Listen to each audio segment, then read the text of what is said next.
다시 만나 대한민국 60일 프로젝트 꼭 해야 되는 이야기가 있는데요. 바로 에너지 문제 그리고 기후위기 문제입니다.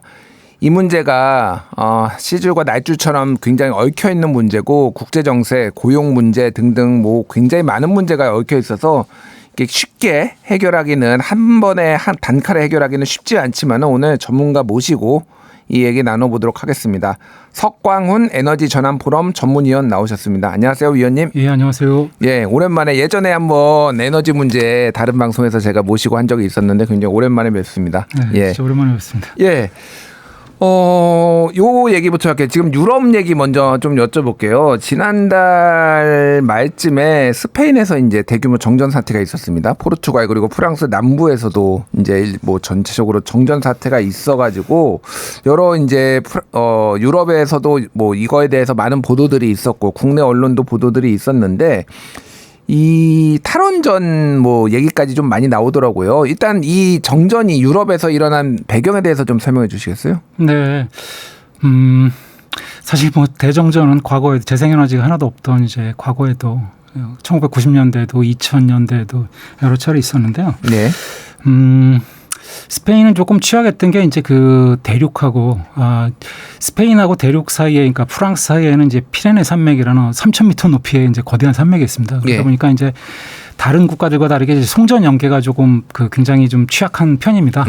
그래서 약간 섬 비슷하게 이제 그런 여건이었는데 거기서 이제 지금 정확한 원인을 알 수가 없는 게 문제가 돼서 이제 정전이 일어났습니다. 뭐 일부 언론에서는 뭐 재생에너지가 너무 많아서 그렇다 뭐 그래서 정전이 났다라고 하는데 스페인은 뭐 지난해부터 이미 이제 순간적으로 70%가 넘는 태양광 풍력 등이 이제 70%가 넘는 상황에서도 아무런 문제 없이 이제 운영을 해왔었는데요. 좀 정확한 원인을 분석하려면 좀 시간이 많이 걸립니다. 보통 이런 대정전이 일어나면은 원인 조사에 보통 6개월 정도가 걸립니다. 예. 그래서 아직 이제 섣부르게 무엇 때문이다라고 이야기하기는 좀 어려울 것 같습니다. 예, 뭐 이게 송배정망이 조금 노후에서 났을 가능성도 있다, 뭐 이런 얘기도 나오고 뭐 여러 가지 얘기가 나오더라고요. 예, 사실은 이제 뭐 어떤 숨겨진 이야기는 이제 스페인이 사실은 이제 재생에너지가 굉장히 많아지면서 프랑스와 이제 대륙에 잉여 전력을 수출을 하려고 프랑스와 이제 송전 연계를 추가를 하려고 했는데 예. 프랑스 쪽에서 굉장히 비협조적으로 좀 나오면서 원래는 이제 지금쯤이면 건설이 됐어야 될 송전선로가 지금도 이제 건설 중입니다. 이게 예. 프랑스가 좀 그러니까 이게 지금 원전 수출국의 어떤 주요 원전 수출국으로 위상을 계속 유지하고 싶은데 예. 스페인이 수출을 시작을 이제 본격적으로 수출하기 시작하면은 좀 그런 것들이 아무래도 위상이 낮아지기 때문에 거기서 그런 알력 싸움이 좀 알겠습니다. 원인이 되고도 예, 있습니다. 뭐 이 유럽 얘기를 왜 저희가 이제 시작을 했냐면은 지금 전체적으로 에너지의 어떤 이제 생산, 전력 생산의 이제 비중들이 재생에너지 중심으로 많이 이동을 하고 있는데 여기에서 많은 뭐 논쟁과 논란들도 생기고 있고 그럼 우리나라는 어떻게 할 것이냐. 사실은 이제 유럽하고 한국하고는 좀 다른 게 한국은 이제 남한은 완전히 독자적으로 우리만 이렇게 전력을 그러니까 생산해서 다 사용하는 구조고 뭐 유럽 같은 경우에는 이게 다 연결돼 있어서 말씀하셨다시피 프랑스가 뭐 독일에도 전기를 수출하고 하니까 이게 전체적으로 좀 다른 거긴 하지만 우리도 예전에 뭐 동북아 전력 그리드를 뭐 만든다 이런 얘기도 있었지만은 그러니까 제가 이제 좀 질문을 드려야 될 거는 이 부분인 것 같아요. 그러니까 지금 한국의 재생에너지의 발전 비중이 한 9% 정도 되나요, 지금? 위원님? 대략 9% 정도, 9%대 정도가 됩니다. 예, 다른 나라들은 좀 어느 정도인가요? 지금 유럽은 전체적으로 대략 지난해 기준으로 약 50% 정도 재생에너지가 이제 풍력, 태양광, 그다음에 수력 이렇게 해서 이제 50% 정도가 되고요. 50%요? 예. 절반의 전기를 거기에서 재생에너지에서 생산한다고요? 예, 독일은 60%가 넘었습니다. 그래서 굉장히 빠르게 지금 유럽은 이제 재생에너지로 지금 간 상황이고 미국도 뭐 텍사스 같이 이제 공화당이 주도하는 정치적으로 지배하는 그런 지역들도 지금 지난해 기준으로 태양광 풍력만 34%입니다. 그러니까 세계적으로 엄청나게 빠르게 지금 재생에너지로 가고 있는 거죠. 정치적인 좌우랑 상관없이 지금 전 세계적으로 벌어지고 있는 일입니다. 그렇군요. 그러니까 한국이 사실은 9%라고 하면은 주요 국가 중에서 꼴찌 수준이잖아요. 그렇죠. OECD 국가들 그렇죠. 포함해서 뭐 이게 아시아 지역에서도 뭐 태국이나 이런 나라들도 다 20%가 지금 넘고 이러고 있잖아요. 네네. 그러니까 우리나라가 이렇게 지금 재생에너지 비중이 낮게 된 배경은 좀 어떻게 봐야 되나요? 재생에너지가 그 확대가 되려면은 그 물론 이제 정부의 지원 정책도 필요하지만 시장 개혁이 사실 많이 필요합니다. 왜냐하면 재생에너지는 이제 그 시간에 따라서 이게 어떤 때는 공급 과잉도 있고 어떤 때는 공급 과소도 있는데요. 예. 그런 상황에 맞게 뭐 요금이라든가 이런 것들이 자율적으로 그 좀 혁신적인 기업들이 나타나서 공급 과잉일 때는 굉장히 저렴한 요금제로 그리고 공급이 과소하거나 이제 저녁 시간에 이제 피크가 있을 때는 이제 좀 높은 요금을 해서 수요를 관리하고 이런 그 혁신적인 전기 사업자들이 나타나서 이걸 관리를 해야 되는데 문제는 이제 우리는 이게 전기는 무조건 민생. 그래서 항상 전기요금도 고정이 돼야 되고 뭐 그 국제 유가 폭등에도 전기요금을 항상 통제해야 되고 이런 그 정치적 관행이 너무 오랫동안 유지되다 보니까 이 재생에너지가 시장에 들어오기 굉장히 어려운 여건이다 이렇게 볼 수가 있겠습니다. 그렇군요. 이제 재생에너지라는 게 이제 태양광이나 풍력 우리가 이제 보통 많이 생각을 하면 이거는 기후 상황에 따라서 기온이나 이제 뭐 이렇게 얼마나 바람이 부느냐, 얼마나 이제 구름이 끼지 않고 태양이 이제 잘 일조량이 있느냐에 따라서 생산량이 달라지잖아요. 그거에 따라서 좀 시장 원리에 따라서 이렇게 움직여야 되는데 지금은 한전이 이거를 독점하고 있고 그리고 가격도 거기에서 결정을 하다 보니까 그게 좀 잘 안 된다라는 거죠. 그렇습니다. 그러니까 이게 여러 가지로 이제 꼬여 있는데요. 이제 일단은 뭐 일반 정치인들이라든가 이런 그곳에서는 또 이제 한전을 또 선거용으로 전기요금을 이제 선거식의 어떤 생색내기 식으로 이제 전기요금을 그 억제를 하고 통제를 하면서 이제 이게 한전 부채도 굉장히 많이 쌓여 있는데요. 그런 것들 그런 체제에서는 이게 이 재생에너지가 시장에 못 들어오고 이게 항상 1년 내내 고정요금으로 있고 그렇게 되면은 이제 이 재생에너지를 출력을 그러니까 발전을 끄든지 이렇게 출력을 제어를 하던가 아니면은 이제 재생에너지에 대한 어떤 투자에 대한 어떤 그 동기를 굉장히 계속 깎게 되죠. 그래서 알겠습니다. 그런 것들이 이제 누적이 되면서 이렇게 됐다 이렇게. 이제 이게 굉장히 복잡한 문제고 사실은 이제 어려운 문제긴 하지만은 최대한 우리 이제 청취자분들도 이해하기 쉽게 제가 조금 질문을 하면서 좀 드리겠습니다. 재생에너지를 이제 왜 늘려야 되는지에 대해서 좀 여쭤볼게요. 그러니까 다른 나라들은 유럽은 왜 50%까지 늘린 거죠? 미국도 이제 30% 넘게 늘린 이유가 있을 거 아니에요? 재생에너지를. 지금 이게 여러 가지 산업적인 문제도 있고 뭐 복합적인 문제가 있는데 좀 간단하게 왜 이렇게 늘리고 우리는 왜 이렇게 뒤처졌는지 다시 한번 설명해 주시겠어요? 세 가지 정도가 로 나눌 수 있을 것 같은데요. 일단 첫 번째는 탄소 중립을 해야 된다라는 그 굉장히 이제 뭐 인류 전체적인 과제에 대해서 유럽이 가장 적극적인 게 이제 그게 이제 정책적으로 이제 반영이 되는 거다. 온실가스 배출을 줄여야 된다. 그렇죠. 그 다음에 이제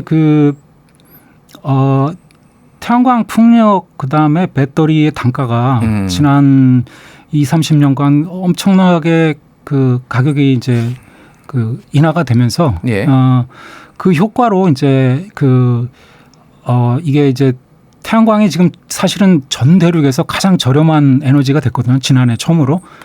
그게 이제 발전 단가가 제일 낮아졌다. 그렇습니다. 그건 이제 원자력보다 낮아졌네요. 국제 에너지 기구에서 이제 발표한 건데요. 뭐 미국, 유럽은 물론이고 뭐 중국, 인도에서도 이제 태양광이 가장 저렴하고 그 다음이 풍력.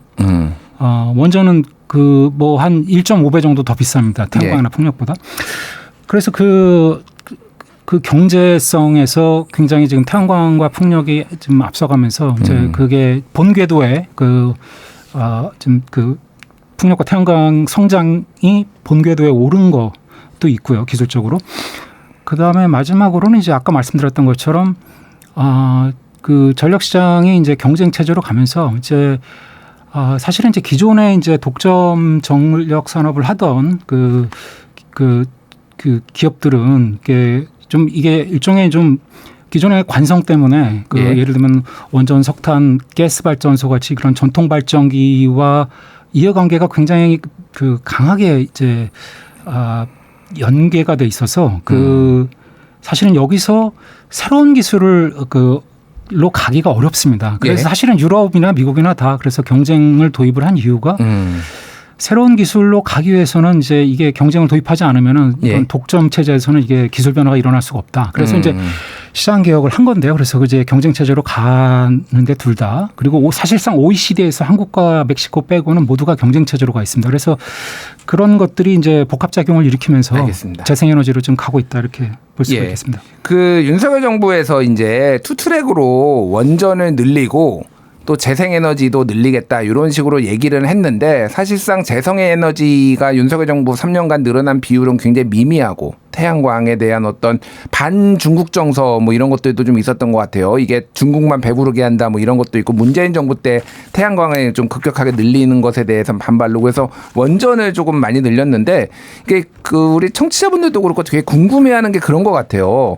원전하고 이를테면 태양광을 포함해서 재생에너지하고 이게 배치되는 건가요? 원전을 늘리면은 태양광을 좀 안 늘리고 아니면은 태양광을 늘리면 원전을 안 늘리고 다른 나라도 그렇게 하나요? 네, 그 제로섬 게임이라고 생각하시면 됩니다. 둘의 관계가 제로섬 관계인데요. 뭐냐면은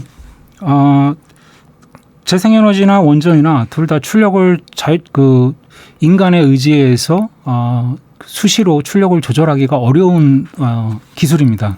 출력을 조절하기 어렵다라는 거는 예를 들면 전기가 필요할 때 바로바로 발전기를 가동해서 하는 거는 석탄 발전이나 LNG가 좀 용이하고 네. 이 원전이나 이런 거는 소위 말해서 켰다 끄는데 시간이 많이 걸린다는 얘기죠. 그러니까. 그렇죠. 예, 네. 예. 그래서 이제 원전은 특히 이제 한 번 끄면은 또 사흘간을 또 가동을 못 합니다. 그래서 예. 그 기술적으로 서로 경직성 에너지라고 지금 구분이 되고요. 또 두 번째로는 이제 이게 원전하고 가스하고 태양광 이 삼각관계가 또 굉장히 오묘합니다. 예. 무슨 얘기냐면요. 가스 발전이 굉장히 보통 이제 유연성 전원이라고 하는데요.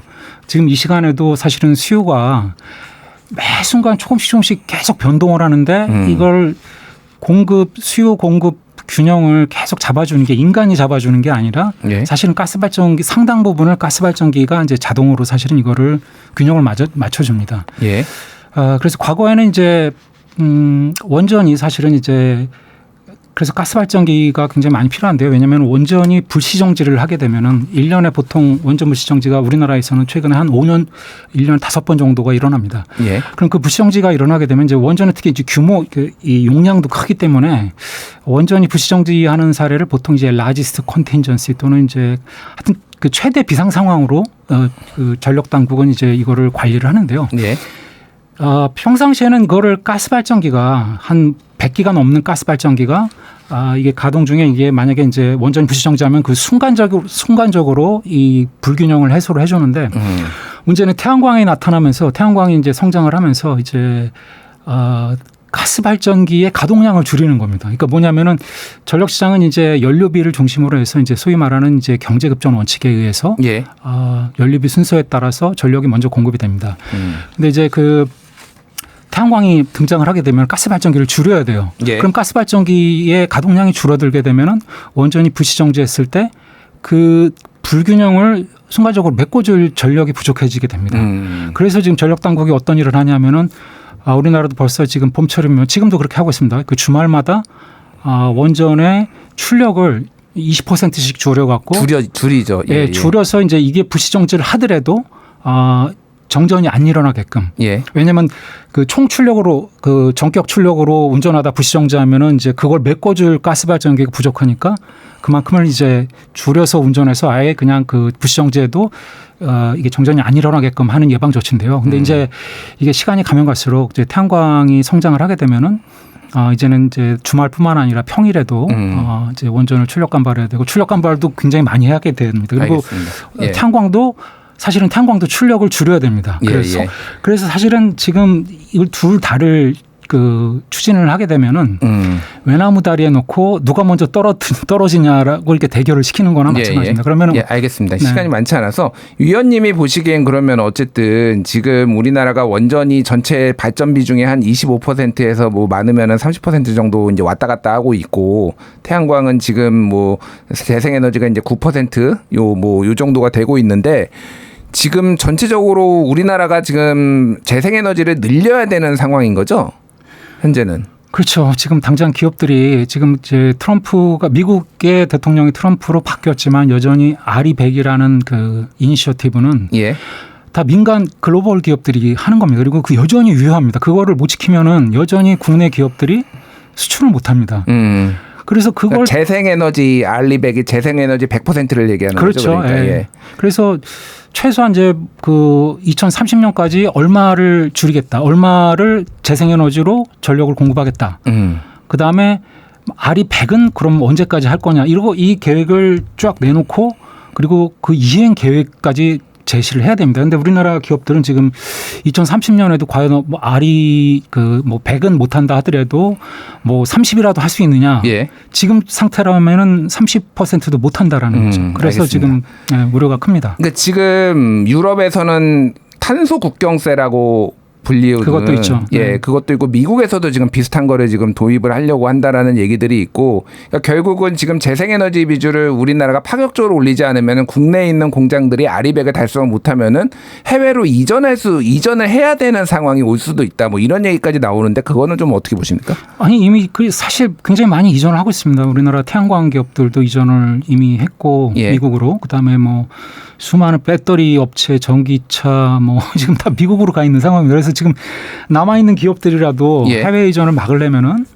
우리가 재생에너지 그 확대에 국가적으로 지금 힘을 쏟지 않으면 안 되는 상황입니다. 알겠습니다. 예, 이게 그러니까 이게 생존의 문제라고 저도 보고 있거든요. 이게 그러니까 무슨 탄소 배출한 뭐 국가적 의무, 뭐 국제 협약 뭐 이런 문제가 아니라 이게 지금 국내 기업들이 이거를 달성하지 국내에서 재생에너지로 만든 이 전력이 충분히 생산이 되지 못하면은 다 해외로 공장을 옮겨야 될 판으로 지금 굉장히 심각한 문제인데 이게 지금 충분히 지금 논의가 안 되는 상황에 전문가들이 이제 논의를 하시겠지만 그게 좀 안타깝고 좀 이게 중요한 문제라서 제가 좀 길게 얘기를 한 거고 자, 대선 후보 공약들 좀 얘기를 좀 여쭤볼게요. 이번에 이제 공약들을 기후 에너지 이거를 공약을 좀 보셨을 텐데 좀 총평 어떻게 보셨습니까? 글쎄요. 그 뭐 아무래도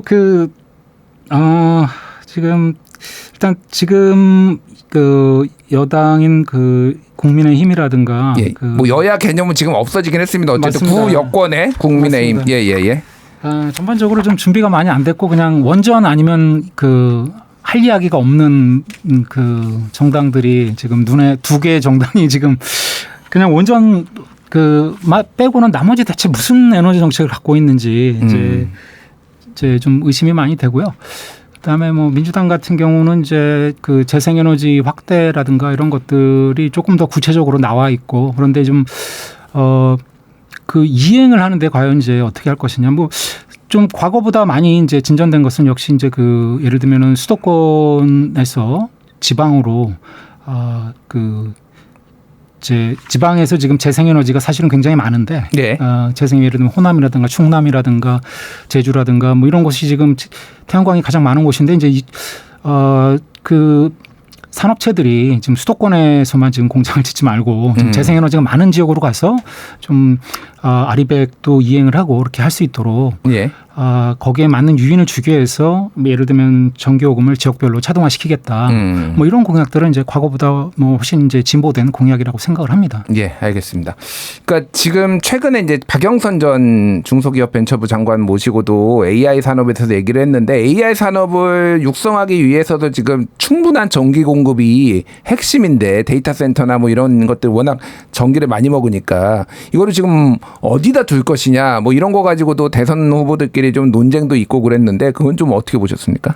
글쎄요, 이거는 이제 언론의 헤드라인만 따라가다 보니까 이제 그 데이터 센터가 뭐 폭발적으로 늘어나서 그걸로 이제 전력 수요도 폭발적으로 늘어날 거라고 이제 다들 그렇게 이제 인식을 하고 있는데요. 근데 예. 실제로는 우리가 과거에 이제 닷컴 버블이라고 25년 전에도 비슷한 사례가 있었습니다. 그 당시에는 이제 컴퓨터와 인터넷이 처음으로 이제 폭발적으로 이제 나타나서 폭발적으로 증가하던 시기인데 그 당시에 이제 미국에서 닷컴 버블은 주로 미국에서 일어났다가 미국에서 이제 꺼진 사례인데요. 그 당시 미국에서는 인터넷과 개인 컴퓨터의 폭발적 증가로 이 전력 수요가 미국 전체 전력 수요의 10년 내에 미국 전체 전력 수요의 50%까지 증가할 거다. 그러니까 석탄 발전소를 대량으로 건설해야 된다 이런 주장들이 있었습니다. 그게 이제 1999년의 일이었는데요. 근데 이제 그런 일은 벌어지지 않았는데 그런 이유 중에 하나는 뭐냐면은 지금 하드웨어 즉 반도체와 관련된 IT 설비들의 전기 소비 효율이